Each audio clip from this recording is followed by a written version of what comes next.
tumagal ang ating pagsasama. Hindi lamang sa pamilya, pati sa mga kaibigan. Andito yung mga ating kaibigan na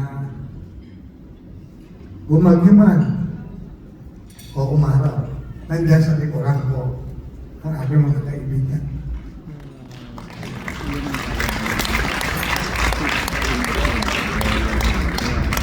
Sa aking mga kapatid, Ate Yun, Ate Lilet,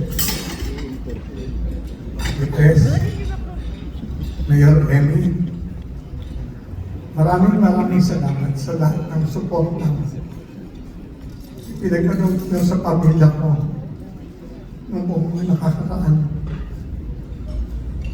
Itong luwang ito ay hindi po ito isang luwa ng malungkutan kung hindi ito ay luwa ng kasiyahan para sa aking pamilya at sa inyong lahat, aking mga kaibigan.